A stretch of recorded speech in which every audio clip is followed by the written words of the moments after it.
How's it over there? What's going on? Are you good? Are you peachy? And are you forever in a good place? Whatever, moving on. Not that you will answer. We're in the next part. Please go check out the previous part to gauge your bearings. I'm passing electricity cut time, making like a black person in the group areas, previously black only area in South Africa, like literally finding something to do, given that my country's government has no interest under heaven at all to bring electrical infrastructure to my particular area or region. So Soweto, which is a previously black area in Johannesburg of South Africa. Others that I could mention are Gugulethu, which is, I believe, is at Cape Town or Durban. I think it's Cape Town. Kayalija, Alex, Soweto. I've mentioned Soweto. Tembisa. What is this? Not Sprit. There was Sprit View. Sprit View was previously black, right? But what I wanted to say was Togoza. There are still largely whoever it is that was allotted an area to live in based on their race are still in that area, largely the main population. Like the Apartheid is still very well alive. It's breathing. It's got fangs. It is like a dead man that won't like literally just leave already, but he's on life support. But everybody's still calling him alive because machines are breathing for him. Apartheid is on life support in this country and it's being kept there. Okay. Nonetheless, whatever.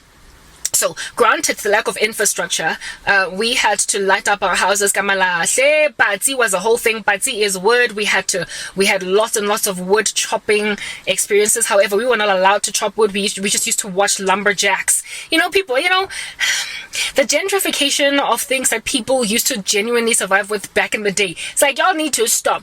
There is this like lumberjack in the United States that has caused a stir on social media, TikTok, because he is so fly. Like, he is such an athlete with all of his lumberjacking. He's got these like violent muscles that are like with a life of its own. They've got like breath on their own. They've got lungs just on their own. And he has got all these like females like sliding into his DMs and all that stuff, married guy, and he's all flattered. And the reason why everybody thinks he's the baddest dude in the game is because he knows how to chop wood with all of his muscles.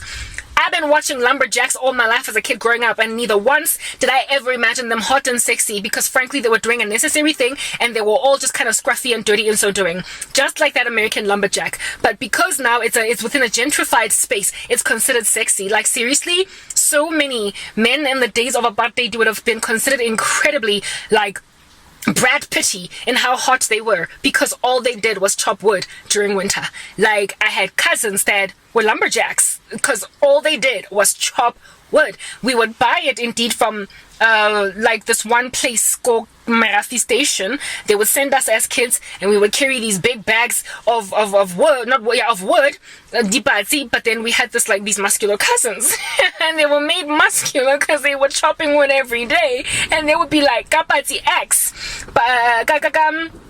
Silepe. And X in my language is silepe.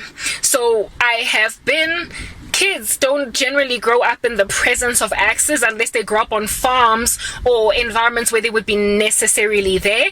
But so if you have been growing up in suburbia, you unlikely are going to just sitting there in a corner encounter an axe. But like, there were multiple axes in my home where we stayed with my grandmother, because people were always about that chopping wood business, and nobody's toe ever got cut.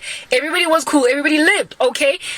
So yeah, you've glamorized some people's actual lifestyles that weren't so glamorized, like so glamorous. Then it was like a way of life, you guys, a way of life. Anywhere, how? So, Pati Malahle handling coal, not for a bribe, but to actually heat up your house, and also chopping up of wood with actual axes was like a daily encounter. And because of how DIY black people had to be, thanks to a lack of provision of such things as those from, I guess, the services provided us by the government, we also grew up in the midst of welding machines. We grew up in the midst of sewing machines. Like all day, every day when I was growing up, all I could hear my grandfather doing was,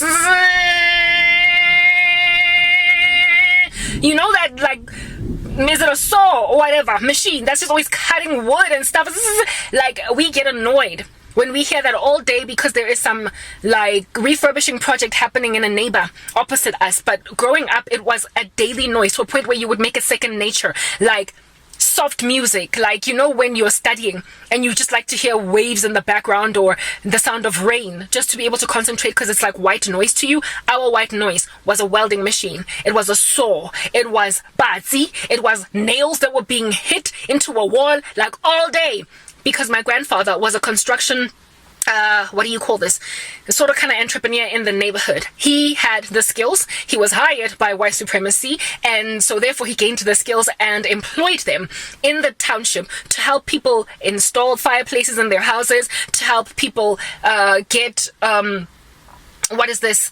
Like he just like the house that my grandmother and my grandfather owned in the hood there in the Wedo out of Soweto. He built it like with his own bare hands because of the skill and the craft that he learned, having been recruited by a white man, by white supremacy, essentially, to build the skyscrapers that you now today see in downtown Johannesburg. He was an employee for building Johannesburg, and in gaining those skills, brought them back to Soweto and literally built my grandmother a house called Soweto, and build many other houses on that block, like on that street. There are 2 or 3 houses in Soweto in the street where we live that literally look exactly the same as the one that we lived in, because that's my grandfather's workmanship. He did that for them, and so they just copied.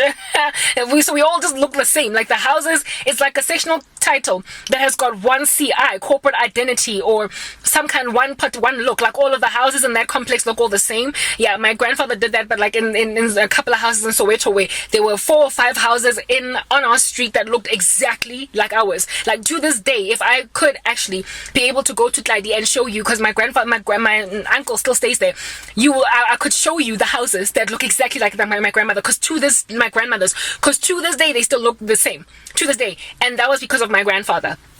All of that craftsmanship, the workmanship of black people, is what it is that helped us survive a season of the government refusing to help us out industrially or infrastructurally. They just did not do anything for us, so we did it all for ourselves until finally they sobered up. It was during Apartheid that they decided to bring electricity on board to Soweto. So they did not wait first for the black government to come on board, but it took a good minute for them to finally trickle down that water to Soweto.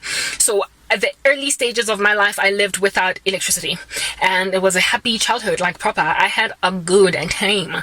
Don't look at me suffering like this at the hands of my strange family. They are under some satanic spell because I came to Christ, and my name is Joseph, and they are Joseph's brothers. I have got a happy story to tell about my childhood. It was a fun time. I barely remember being traumatized by the end of Apartheid, because somehow we managed to duck those bullets. We managed to dodge those bullets and so live. So for those reasons, I can't complain about my childhood. It was literally the baddest childhood in the game. All right. And it was full of like industriousness. We learned a lot of stuff. We learned how to handle a fire, keep it in a good bunch, make sure we don't die from carbon monoxide poisoning and all that jazz. And here it is that at the age of 38, I can live to tell the story. Amen. Not everything in black neighborhoods ends in a shack of fire. Next part, we shall communicate the rest of the story.